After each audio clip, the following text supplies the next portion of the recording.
What's up, everybody? Welcome to the Free Lady Show podcast.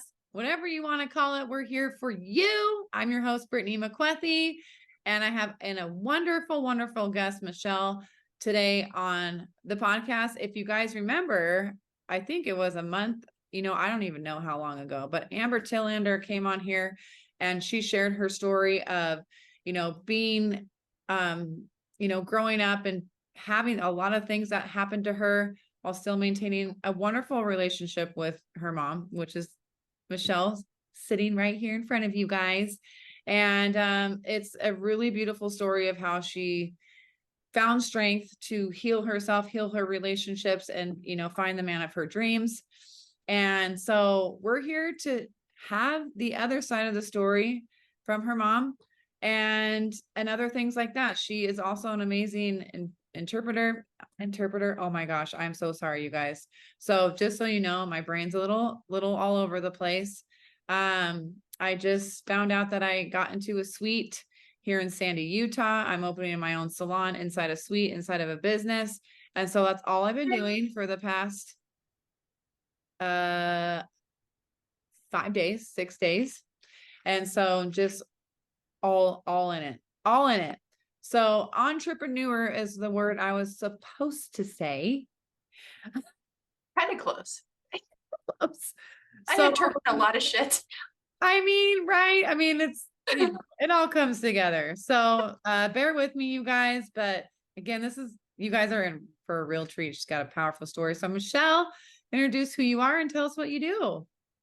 Oh, thanks so much for having me, Brittany. And I'm excited that we can share the other side of the story because Amber is my mini me, and she has just grown into be a beautiful soul. And her husband is amazing. So I'm so grateful to be here and share my story and the other side of being mom.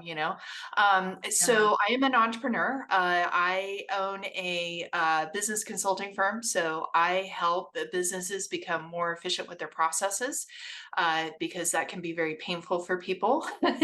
And so I coach them around that.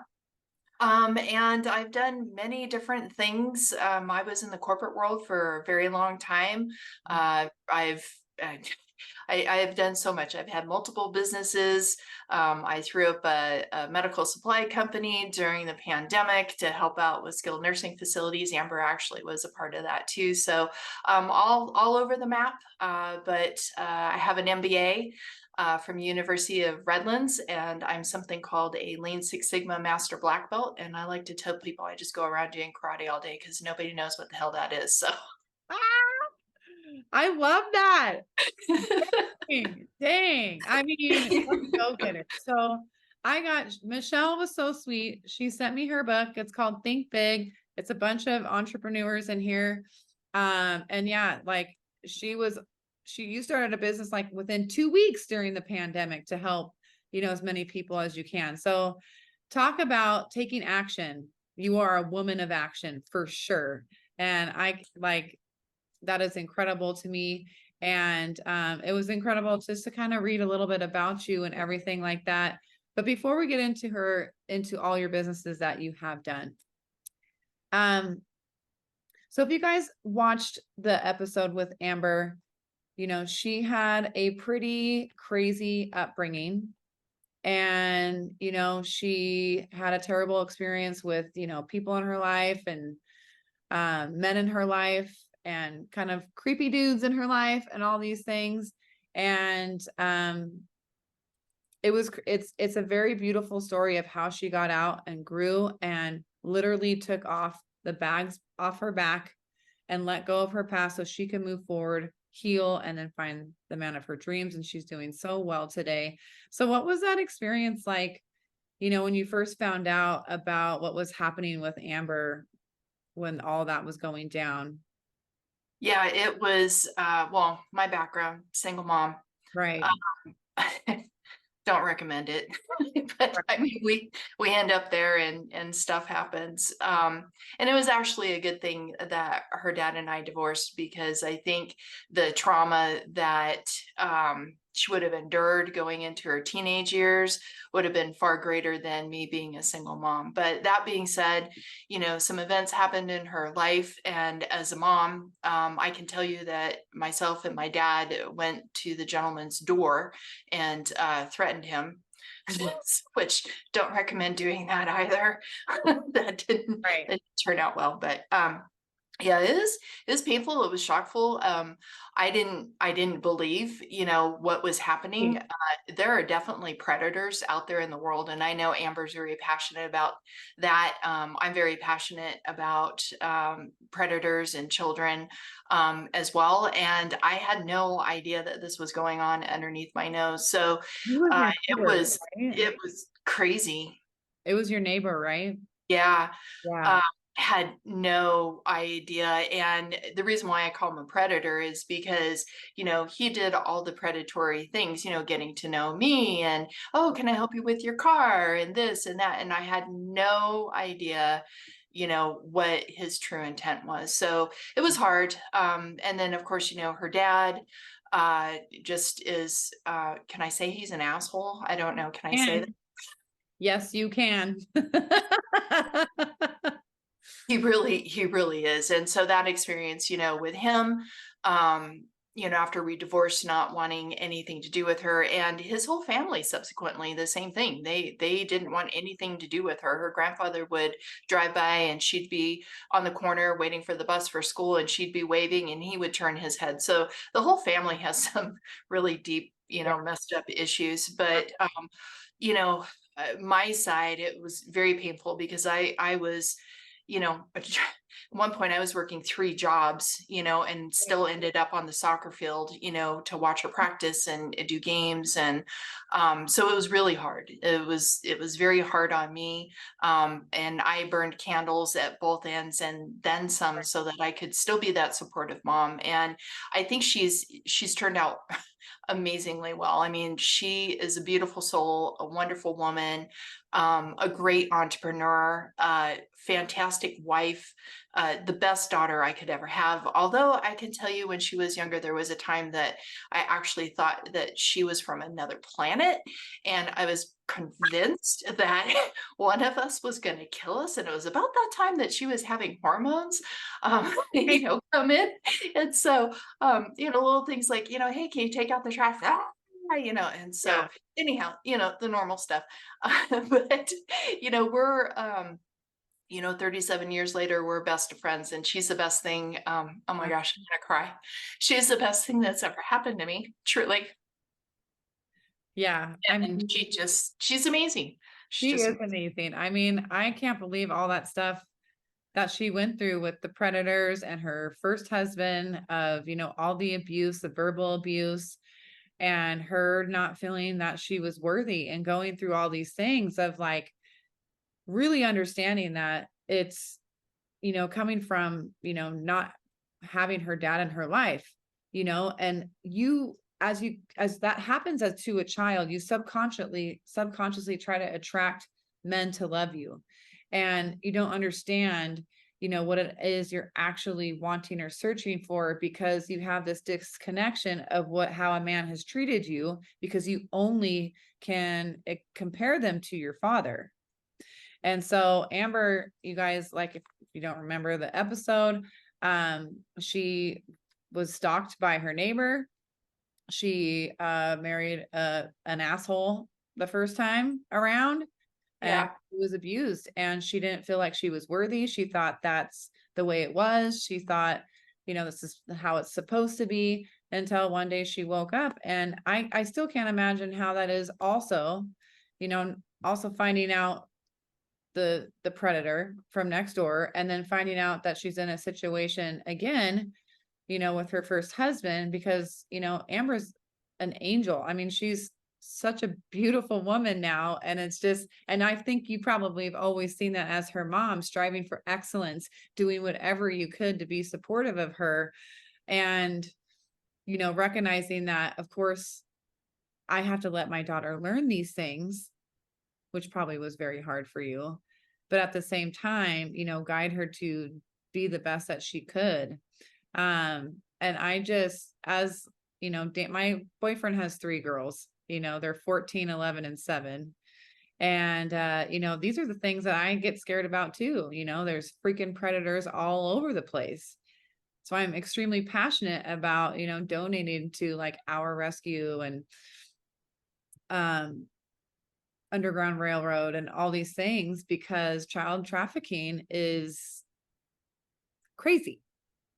Yeah, it's huge. And uh these guys are predators for a Yeah, reason. And I'm sure there's women out there that do this too, but there um is.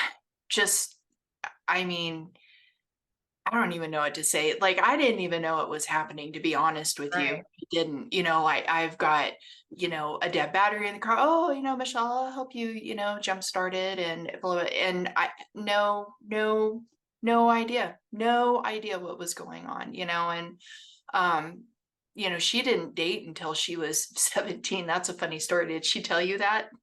I think so. I think so. Yeah, so and then this is where she met her first husband, but, Yeah. I Yeah. I was like, "No, you're not dating, no boys." I was the mom, "You come to our house if you're gonna do a sleepover. Oh, you're Yeah. going to their house, I gotta meet their parents," Yeah. So all the checking all the boxes and stuff. Right. Um, she went to the roller rink and I guess this is her first husband, and I went to pick her up, and he's standing there, and he's got a Raiders jacket on, and I'm like, "Oh, no, Sorry no." to judge, but I'm kind of Like, judging. no, and he had his head covered. I'm like, "Why is he covering up? Like, what is this dude, why was he hiding from me?" And Yeah. anyhow, so I right off the bat, I was like, "Yeah, Amber, I don't know," and blah blah blah, and I actually scared him because I told him, I said, "If you hurt her," I said, "I will take your balls and I'll rip them off and shove them down your throat." And I said, "And I got a shotgun too." And he was like, "Yeah, no, no problem, Miss Kimbro, no, no, no problem." And I was You. Good for you. Good for you. I mean, but yeah. I would say the same thing, whenever Daniel's daughters start to date, like same thing. Guns, cut your hair off, cut your balls off, whatever that is. You don't hurt my babies. You know what I mean? You don't hurt Daniel's babies. Like it's just not okay. And for you to, be working 3 jobs and, still being there and being able to protect her and finding out that those things that happen, like how was that for you? Like, what did you do in the immediate moment? How did you resolve and help her get through that, knowing that she was going through all those things with her first husband? Oh, well, there's a point where I think you said it early on. I, she had to learn, because I knew that it wasn't going to work out. He just was very controlling. Right. Um, I didn't care from him, but not my place. She was a young woman and this is what she wanted to do.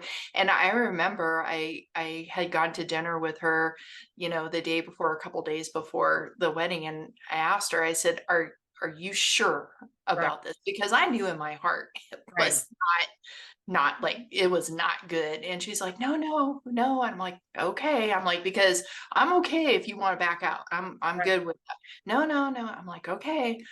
So, kind of tongue in cheek. And he did become very, I mean, so controlling. He wouldn't even allow her to come see me because, of course, I'm an, authoritative influence and might take her away from him, So, no, you can't go hang out with your mom and, all this other stuff. And who are you on the phone with? So it was really, really hard for me because our relationship, we're so close. Right. And it was very painful that I lost her for those years because of him, and his mother was very manipulative as well. Well, Um, it was super hard on me, yeah. and, I had to walk through it. I had to walk through it. Right. And how, like, as Amber has healed, like, how did you heal from that? And what would you recommend to another mother out there that is seeing, their daughter or son making the wrong decision, with the people that they're around? Because I mean, yes, you have to let them learn on their own, but at the same time, some parents can be super reactive, causing more problems, causing more pain. Um, where, the child can actually cut their parents off because they don't approve, because they're so reactive in a negative way. What would you recommend to parents out there that are seeing their children? Because I think moms always know. You know, Yeah. I think they always know. And how did you, sit back and watch that? What did you do, and what would you recommend for other parents out there? Well, being a parent doesn't come with a manual. And I probably was Oh, far from perfect, trying to figure it out, along the way. And I think, you can have those crucial conversations, but I think there's a point in time to have those, because if you have them too soon, I don't think your child is receptive, and that can actually do what you just said, cut them right, off, not talk to you anymore, blah, blah, blah. So I think timing is everything. And I think, just loving them and letting them know that, you're making a decision. I support you in whatever decision that you make, and I'm always here for you. And I think that was my message that I always got to Amber. I still do it today. yeah, Sometimes she does shit, and I'm like, well, I support you. yeah, You go back in that role, kind of yeah, that's what you guys want to do, but they have to, and that's how they learn. And, right, you hear a lot of things about helicopter parenting, and, yeah, these kids never ever get to experience anything because the parents are always right, hovering. And right, that's not how we create and grow, you know, the future leaders of this world and the children, because I want to know that my daughter's going to be able to take care of me or her husband or somebody else. I don't want somebody that's, 40, 50 year olds that still needs their mom to wipe their butt. And it happens. We have it in our own family. right, And, right. just because of different parenting styles. So I think, just loving on them, and having grace. And unless it's something that they're, going to harm themselves or harm somebody else or go For to jail sure. or something like that, I think you can draw a hard line in the sand. But in other words, I think that they got to have a little bit of rope to learn, because Yeah, through those stings in life, that's how ooh, just like when they're toddlers, oh, don't touch the stove, that's hot. Well, they're going to touch the stove one time because they need to learn that. And so it goes for all the life lessons and right, choices and things. But I think her always knowing that I was there and her biggest cheerleader and supporter, and no matter what happened, I was always there. And I never, never, well, I can't say never, because maybe I may have said, well, I told you so early on, because I was a young mom too. right, But I think now our conversations are more, I don't know, framed differently, where we don't say, well, I told you so, you shouldn't have done that. And, it's just very supportive and loving and right, full of grace. And I think that's one thing that Amber and I have learned, the last year, with the passing of my mom and her grandma, um, just right. covering everything in grace, Yeah, because it is amazing what grace and love can do when you just cover it. I mean, there's just so much forgiveness that happens. And when right, you don't do that, you're carrying that shit around, and you're only hurting yourself, because the other people don't know. They don't realize you're doing it. So you just have this vicious cycle of carrying it around. So, you right. know, being supportive and just covering everything in love and grace. Yeah, that's a beautiful message, because there's so many parents that just like forget about the grace, the forgiveness, and the love.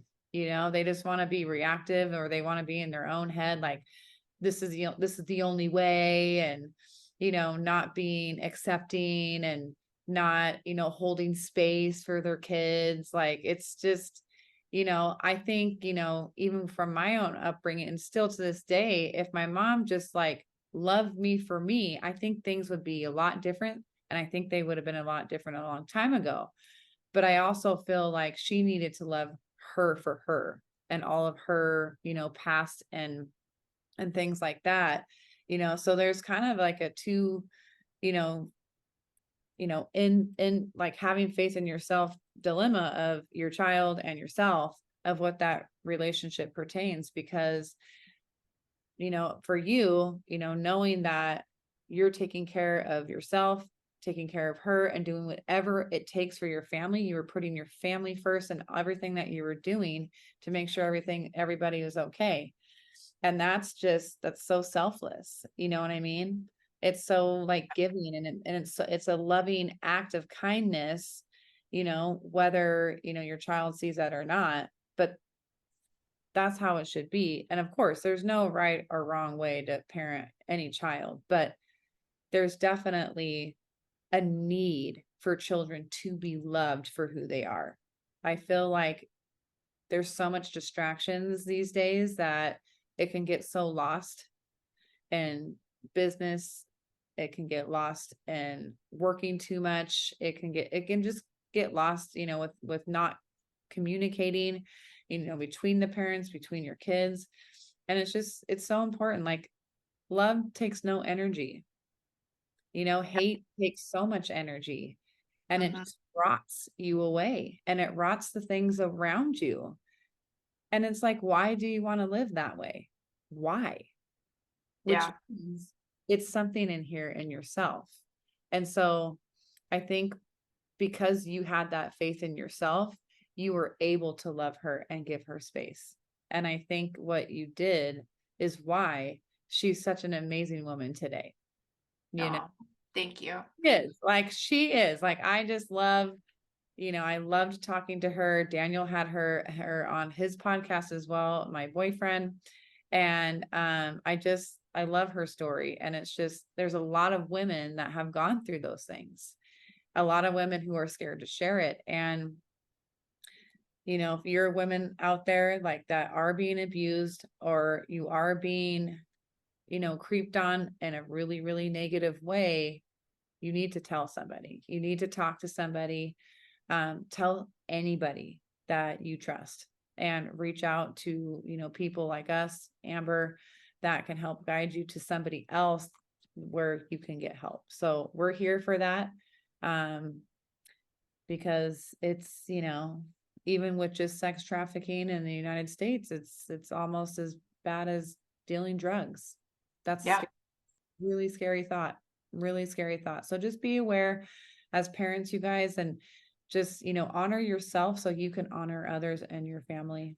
So with that said, again, you can get a little bit to know about Michelle in this book, Think Big. It's really cool that you're in a book. Thank you. Oh, you're writing one now, right? Currently. So cool. So I was reading about, you being in the hospital industry and all those things, and going through what you went through with COVID, and, getting COVID yourself, and you being the one giving it to your parents. That had to be so scary. And I think that happened a lot. People were like trying to protect their parents during the pandemic. And like, that's not the first time I heard like, oh my gosh, I was the one that gave it to my parents. But, it was one of those things where you never knew you were going to have it. Do you know what I mean? It just kind of showed up. And, what a blessing that, everyone was okay. And, cause I know your mom passed this year, didn't she? Yeah, at the end of February. Yeah. So, I mean, you know, praises and love to her in heaven, because I know that she was such a rock star in all of your guys' life. But, you got those couple years because she survived that and were able to escape in Montana. So now, um, you have created, so many businesses in your life. How do you feel now about the businesses you created that you're doing right now? And how did you get there when you didn't like the past business that you were in? Oh, well, I think everything that I've done has served a purpose for a season, like my whole story that I talk about in the book about, throwing up a medical supply company, that came from me being a leader in the county managing the pandemic and all of the supplies. First of all, we couldn't get medical supplies, which is a whole other podcast.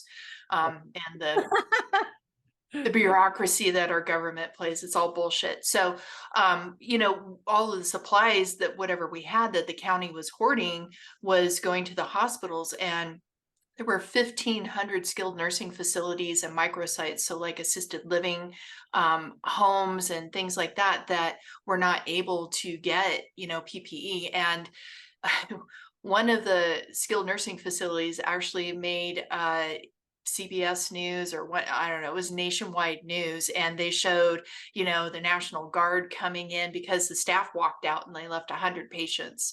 And unfortunately, one woman had died because she had gotten up in the middle of the night to go to the bathroom and she slipped and fell, and so that was something we had to deal with. But Right. we had to evacuate 100 patients to other facilities because the staff was wearing trash bags. And so I had gone to the CEO of the county and I said that this is a burden on the hospital, because now the hospital is having to absorb those patients. We don't have the bandwidth to do that.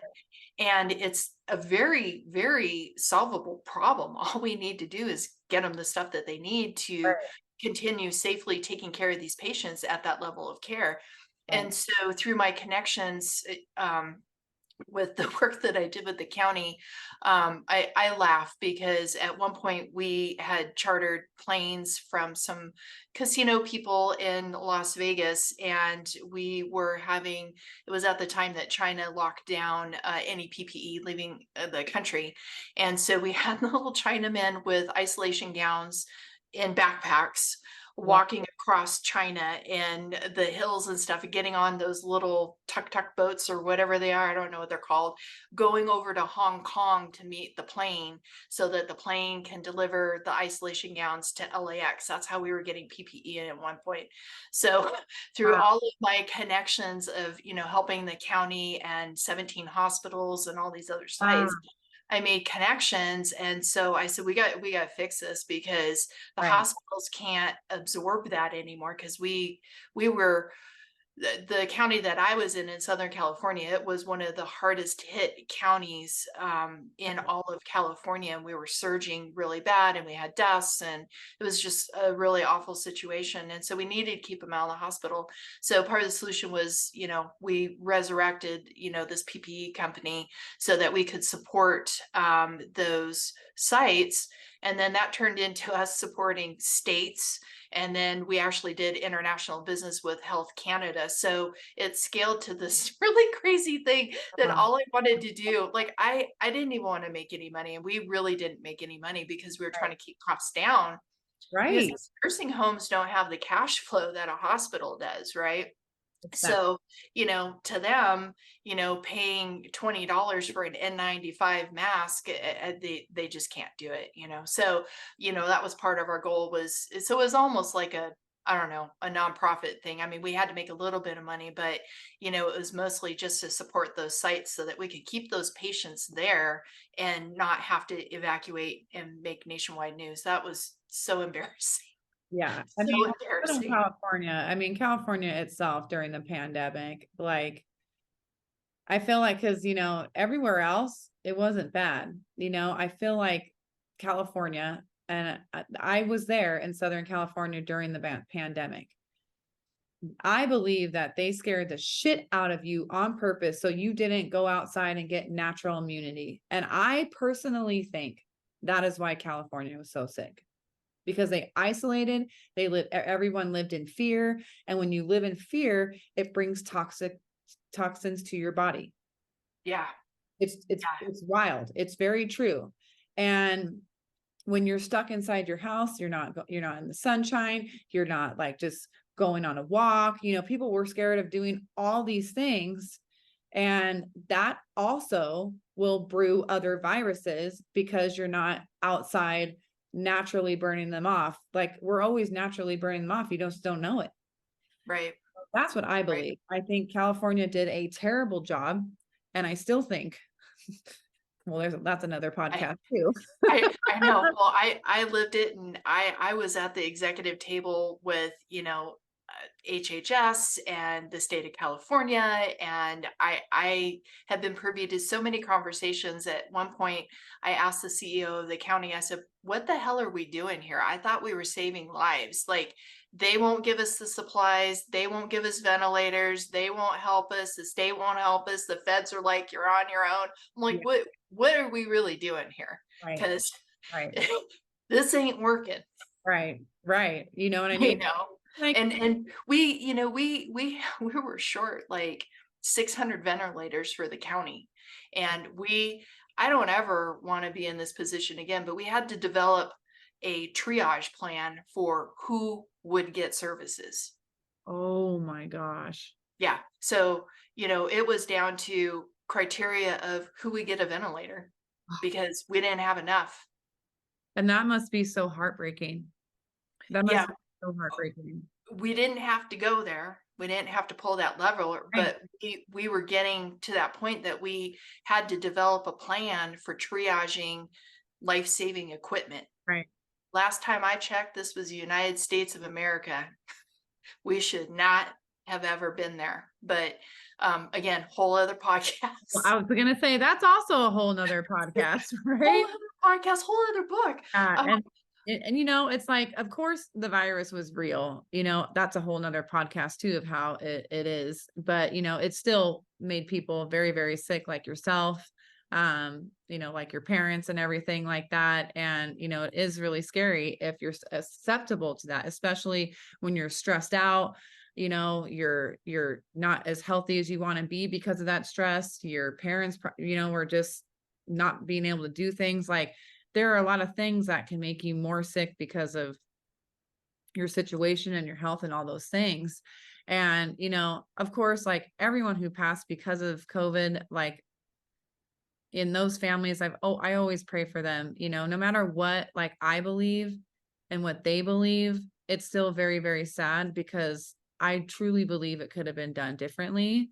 And that's why there was so much conspiracy going on and so much of what was said to be right.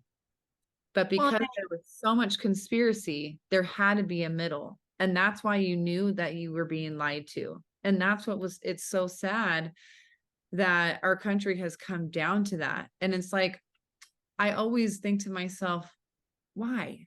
This is your country too. You know? yeah. And, you know, and now that, you know, this whole other virus is supposed to come, I hope we as a country, for people that really know what's up and people who actually see the truth, I hope we really stand up together because I feel like right now we really got to prepare just, you know, to be safe, learn karate like Michelle, learn how to have self-defense, have a gun in your house, have some food supply. If you don't know anything about that, my friend Ann Travis has a coaching group called Sempre Prada. I think it's like $1 or something like that right now. And she helps you prepare your house for emergencies.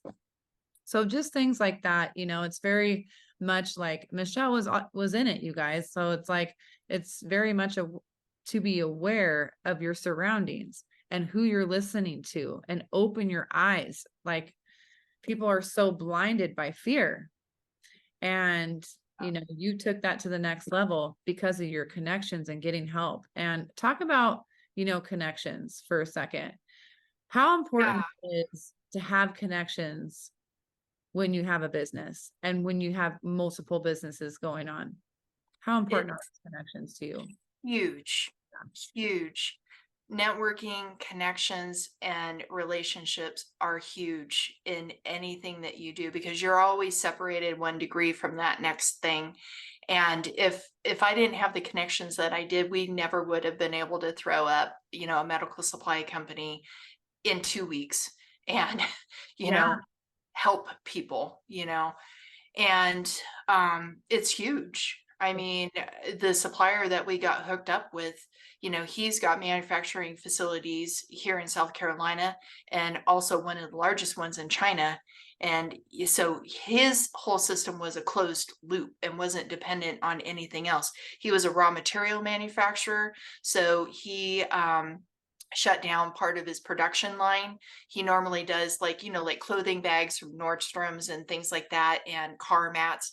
That's what he normally did. But he shut down part of his production line to make isolation gowns. And so he was the raw producer of the materials and he produced the gowns, he shipped the gowns, he's got warehouses here. So, I mean, it was an internal system and he was a lifesaver. And the connections that he had, we were able to get, syringes, we were able to get N95 masks. He's also a glove manufacturer. So Right. he pivoted to medical supply gloves. So connections and networking is huge and it's all about relationships and it's not a one-off thing. And I think that's one thing people need to understand, especially if they're new in business. This anything that you do in business is about building and nurturing a relationship.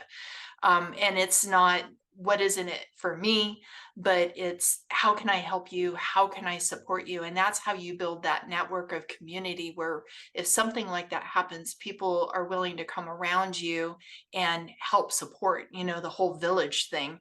Right. And Right. so it's so, so critical. And even your customers, you need to be nurturing them too, and constantly be looking at, how can you solve their problems and how can you add value to them? Because that's what's going to keep a customer and that's what's going to turn them into a loyal customer.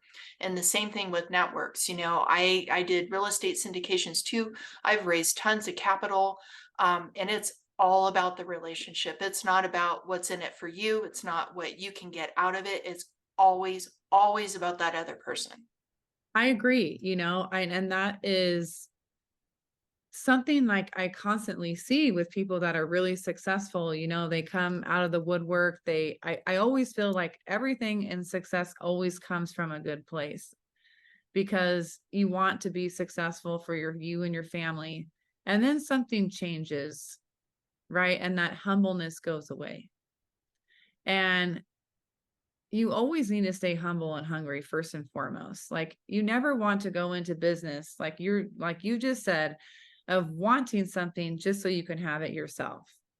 That's not how you do business. Doing business is literally about relationships. Ryan Flint is a master of that. Ryan Flint is amazing entrepreneur in the real estate world out here in Utah. And that is what he talks about is just having those friendships as you network, because when you're a good person and you want to be their business friend, you know what I mean? Not just like we're going to be friends and like we're going to give, discounts to each other and we feel guilty about charge, you know what I mean? Not like that. Having a relationship where you are kind to these people. And what happens with that when you grow those relationships and you're networking with humble and kind people, then you start to expand those connections and they expand those connections. Because if you're going to be in there just to be trying to take things for yourself, you're never going to get far. You're just not. You might, and people have, but they crash and burn because they ruin all the relationships around them. And that's just why. What Yeah. is the point of having success? And because you couldn't stand up for the reason of your success, with love being first, friendship second, networking third, all those things that should be the most valuable thing in your business, because that's how you get business, because people are going to always remember when you are kind to them. People Hmm. remember when you're rude to them too, but like when people want to, send someone your way, they're going to send someone your way because of your personality and because of how kind your heart is. It's always Right. go back to that. And it's just, it's so sad. I'm literally, watching people crash and burn right now because they're just like burning everything to the ground. They're burning all their relationships. And it's like, you work so damn hard for that. Why is this happening? Why do you let it happen to yourself? Like my table of friends, because we've just, we're watching all these things happen. We have meetings with each other now to make sure that we are always humble and hungry because we literally care about our clients so much because we want to give them the best experience. And that's what you want to do in your business. Like, and now, you're not holding that all for yourself. You're going to be launching your little coaching group of helping these people because you know what it's like to start from somewhere and getting there. And because you're kind and you're humble, you want to teach others about it. And it's a beautiful thing. Right. Yeah, I think Zig Ziglar said it best when he said, "If you help enough people, you can have everything that you want in life." And I think that's a nice way to frame it Right. because we are entrepreneurs and business owners because we want to help solve other people's problems that they don't have the resources or the knowledge or the connections or something, right? It's not how much money can I get off of you, you Yeah. know? It's gross. Um, and you could don't get me wrong, I've seen people make a shit ton of money like that, Yeah. but they're not around very long, you know? I mean, they're Exactly. not, and they get blackballed in an industry, and now they gotta do something else, and, Amber and I, we've seen one consultant run off of the West Coast and is because they burned literally everything that they could on the West Coast, and they had to go to the East Coast to get work. That's Wow. how bad they were. Wow. Wow. Yeah. So, How I will mean, those people learn? You know what I mean? It's like yeah, when it really comes down to anything, to this is personally, when it really comes down to anything, like your family, your business, everything, it should stem from a loving place of loving yourself, because that is going to help you plant seeds everywhere and make things grow beautifully. And I just, but I can't understand why people don't want that. I can't understand why they feel like they just need to take, but that's because the bottom line is that they don't love themselves. It's true. You know what I mean? Because if they did, they wouldn't do that. They wouldn't want to do that to humanity. We're still a humankind. We're still human and kind, right? I think humankind is worded like that for a reason if you really think about it. We should yeah, be kind to each other. We're all the same, but we're all unique, of course, you know what I mean? But we all are living in this country together, and we should want to help out each other as much as we can. And it's just like that's my whole goal in life is, like yourself and all the people that I am connected to, is we all want to help as many people as we can because we want this country to be better.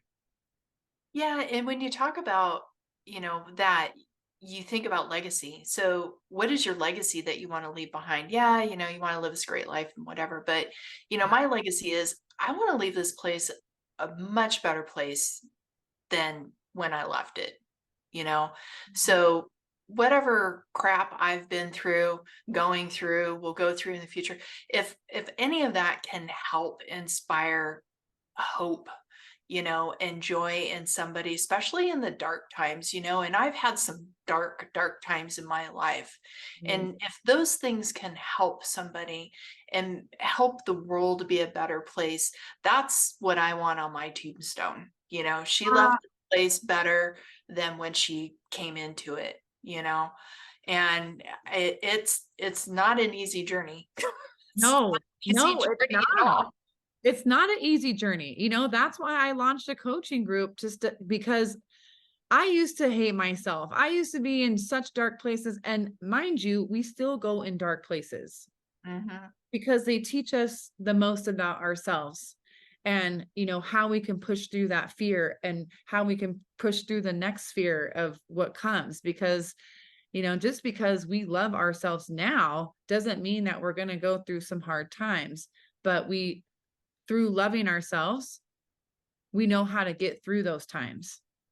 We know Yeah. how to, be in that mindset of like, I just got to keep pushing one day at a time, one day at a time. And there's so much, there's so much humanity out there that literally hates themselves. And it's so sad to me. Everything has just gone backwards to me since, 2020 and all these things. Like, I'm like, how did we get so backwards? But I feel like we were so blind for so long. And now a lot of people are awake and seeing the truth, which is great. And these people that see the truth need to help other people see the truth. but not, and that's not a political statement. That is just like a very much human statement of where, our love comes from, because love is the most powerful thing to me. Yeah. If we can help others see that, it's a beautiful thing. If you can help others see that, that's a beautiful thing. Those are the kinds of people I want to be around. Yeah. And, the more people that are standing up to help, like someone asked me the other day, well, there's a lot of coaching groups out there. Why do you, well, like, what's going to be different about you? And I'm like, what's the difference is that I'm here to partake in helping. I feel like all these other coaches out there who are trying to help other people, we're all one. We're all one. We're all in it together. So who am I not to do that? Who Yeah. am I not to like share a different perspective of my perspective and my passion, you know? And I think it's just really important that, when we are in these things, to never let anyone take our power and just keep moving forward with that integrity and passion and love to help as many people as we can and open their eyes.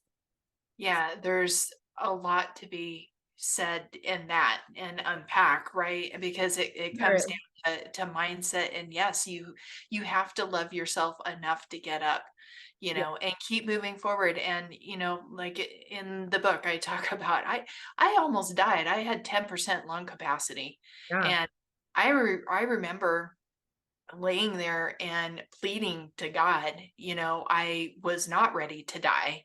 And no, let me back up. So I did not get COVID from managing the pandemic for the county. I went to Belize. And note to self, when you go snorkeling at a resort, don't use their equipment, bring your own equipment, because I got mono and then I got COVID on top of that. I didn't test positive when I left Belize. It was when I got back. So I think because I had mono and my resistance was low, and then I got septic. So it was just a complete downward spiral. But, I the mind is very powerful, and just I couldn't even turn myself. That's how weak I was. And every time they would turn me to help change me or clean me, I would go into respiratory distress. Ah, And next thing I know, I've got, code teams coming in, and it was super scary. yeah. And so I made a resolve that nobody was going to come and save me. Nobody was going to give me a magic pill to make me better. That, my will for live was so strong to live that I didn't care what the hell happened. And I've got so many funny stories in the hospital, but Sure. my background's physical therapy, so Yeah. I was making myself set up when I got out of ICU. I was making myself stand. I was making myself sit in a chair. I was making myself walk. I was doing those things. I knew what I needed to do, and my will to live was so huge because I just felt like I'm not done with this life, and I know God's not done with me in this life, and I'm here for a reason. Yeah. And it's like, no, I'm not going out like this, Yeah. And I actually probably became the worst patient that they ever had, but they kind of deserved it. So Yeah. Yeah. Well, and that's the thing, like loving yourself, having a strong mental power for yourself. It's a journey. And that's why our country is so sad, because they don't want to go through that journey. well, it's work. I mean, it's a lot of work. It's a lot of fucking work. You know what I mean? Yes. And Yes. And and they it's don't want that. They want instant not. gratification. They want the thing right now. They want it And right now. yeah, Absolutely. that thing right now doesn't exist. Right. I have not found it. I don't know of anybody that's found it. Like, you have to do the work. I don't care if it's a business, if it's your mind, if it's trying to lose weight, whatever it is, reading a book, I don't know, learning a new language. Like, you have to do the work. Yes. Nobody's going to come do it for you. There is no, white knight in shining armor that's going to, swoop you up and, Right. help fix everything. No, that shit doesn't exist. It's you. And I think Sean talks about it all the time. It's you against you. And when you understand and that clicks, I think that's the mind shift, the mind shift. But today, people are lazy. Right. I think that's why we are where we are. I have people, they don't even know what the hell's going on in the world. Like, oh no, we don't even watch the news. I'm like, are you kidding me right now? Like, I don't watch the news either, but do Not you either. realize But that this stuff here is happening? And how much food do you have? How much water do you have? Do you have a gun? Do you own a gun? You yeah, know, it's like, do you know how to use it? yeah. And it's amazing the type of people are like, oh yeah, Harry Carey, especially in California. Like, Oh God, it's so bad. I was born No and offense. raised I was there. lived in California for 35 years. No, Yes, 38 years. You know what they I are mean? lost. That's They are the why I 1% had to get lost. out. I had to get out. I That's had to get out. You know, that was us. We left and went to Montana, and we're like, we're done with this. Like, your public policies, your fiscal policies, the taxation. California is the highest taxed income tax state in the whole United States. I talk to people that are paying 57% in income tax. And then you guys sprinkle in property tax and then sales tax and all the other taxes. Like, they're lucky if they even get 20% of their paycheck. I don't even know how what people kind of are life is living there that? right now. It's What kind ridiculous. of life is that? I, Seriously, what kind of life is that? And then, they, again, going back to what I said earlier, they literally want you to live in fear, yeah, and I don't know. I mean, I do know, but like, it's just California is the worst of it. Unfortunately, it used to be a beautiful state, right? There's obviously very much beauty in California, but because of the toxic minds that control California, it has made California disgusting. Like, yeah, I go back there, it is so gross. It's dirty. Like, the homeless and just the enabling and all these things. And then it goes down to like people playing the victim, and it's just bad. You know what I mean? And it's not all people are like that. California is not all like that. But again, I lived there for 38 years. When I go back, I'm just like, people are in a fog, and we don't really need to go down the spiral of California, but just in general, yeah. it's really important to understand, are you living in a fog? Why do you choose to not see it? It's just like, this is an example I had in a couple of podcasts ago of, like The Sound of Freedom, the movie, for example. People are like, oh, fuck that. I don't want to see that movie. I know that it's probably just like a money maker and all this shit. And it's just like bullshit, man. You don't want to believe that it's actually happening. So you're Yeah. going to play the victim. You're going to intoxicate like your mind and other people's minds because you don't want to believe it. Shame on you. Shame Yeah, on. it's so funny, but before the pandemic hit, I was on a soapbox talking to people about the economy collapsing. Yeah, You know, do you know what fiat currency is? Do you know your dollar is worthless paper? They're like, "What do you mean?" I'm like, "It doesn't mean anything." And we're gonna run into inflation and another recession. No, Michelle, that's not gonna happen. Well, those same people that I talk to now, they're like, wow, Michelle, we wish that we had listened to you, right, 5, 6 years ago because you were right, talking about this. I'm like, yeah, because I took the time to learn right. how our financial system works, how our banking system works, how Wall Street works, how all this shit works. I tried to tell you guys, you thought I was running around with a tinfoil hat. Not so much anymore, right? Because now it's at their door and they're feeling the sting of it. Yeah. But at least they're waking up now. I mean, that's a positive thing. And again, recognizing to educate yourself is also a journey, right? It takes a long time. It takes a lot of effort. And that's another thing. People don't want to do that, because that everything has been so much easier in our lives that people just don't want to do it anymore, and then have to work so hard. We're tired, all these things. So it's very important to look at your life.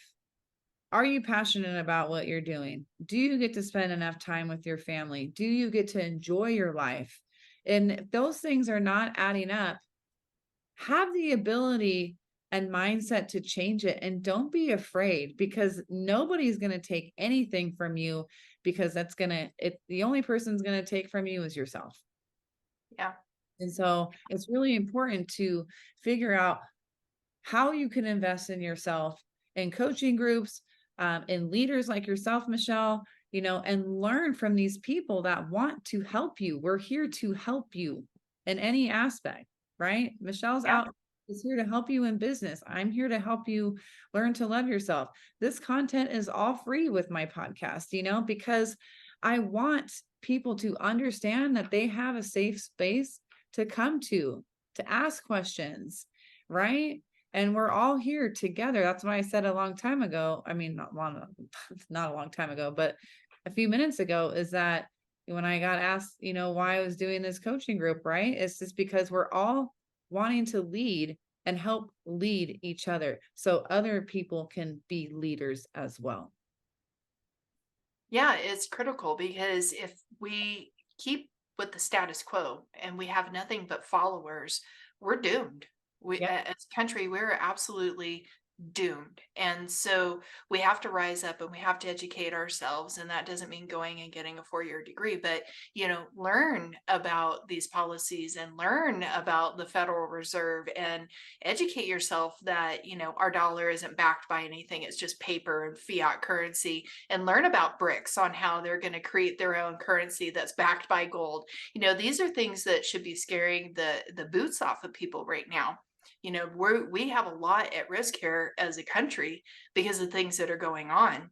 Okay. So, but it does take time, and you're tired and this and that. I get it. I get Yeah. it, but it's about priorities too. Like you said with family, what's the priority in your life, Right. and why do you do what you do, you Right. know, because there's a why behind why you do it. Right. You're just not doing it to make a buck. Maybe some people are, but Right. I think in the group that we run in, there's a bigger why. And collectively, if everybody is on the same journey with learning and understanding how these things work, then I think we have a chance, to rise above and help the country out, I do at the end too. of the day.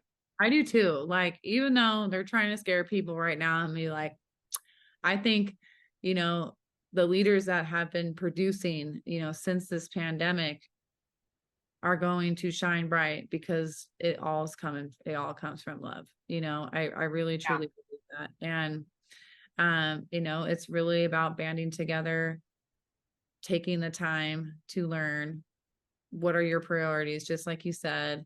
And also making those priorities about your family, talking to your family about these things, having your family be aware. As parents, you don't have to take it on your own. Like, be Right. vulnerable with your family and your children and everything like that, so they understand what's going on and they can become strong, they can become aware right out of the gate. We have to make a difference for our children. We have to make a difference for the people that are going to lead in the next 10 years, 5 years. And this is why we're here, and I'm so excited that you know I know people like yourself, and I know that we are going to do our best to like shine our lights as much as possible. And I know you are. And are you going to talk about what you're going to be trying to do here by helping other people, or with what your next project is? Oh, as far as what I'm trying to do right now, Mhm. Yes, I I'm want trying you to to get share a little one bit about it. one foot in front of the other right now. Yeah. No, so because of life, so my story in the book, we talk about our family plan was to keep my parents and Amber's grandparents in their home so that they could pass peacefully. So we've got 50% of our goal met because mom went home to be with the Lord uh, February 24th peacefully in her sleep. She even had a smile on her face. So my consulting practice used to be I would go on site and, multi-year contracts. So now it's different because my dad's losing his eyesight. He's got some memory issues. He's got some breathing issues. He's getting old. I don't want to tell him that, but he's getting old. And so I had to take my whole coaching or consulting model and flip it into a virtual model. So I'm learning about landing pages and marketing and the digital space.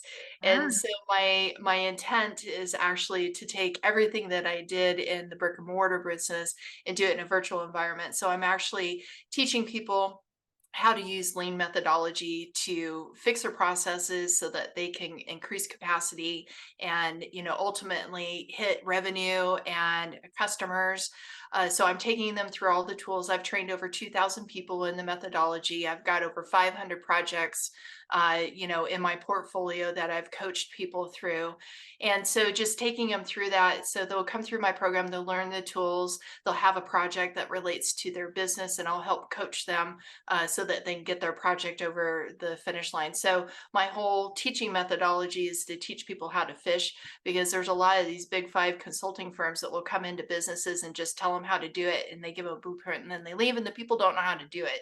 right. So I'm actually helping people through that process. So I am launching that, and then I've got some other courses I'm going to be doing around strategic planning, because that's another part of my tool chest is strategic planning. So I'll be doing something in January around that to help people align their goals and projects and initiatives or whatever they're doing to help drive the growth of their business. So those are some things I'm doing, and I'm thinking about doing a TED talk and maybe writing another book. I don't know.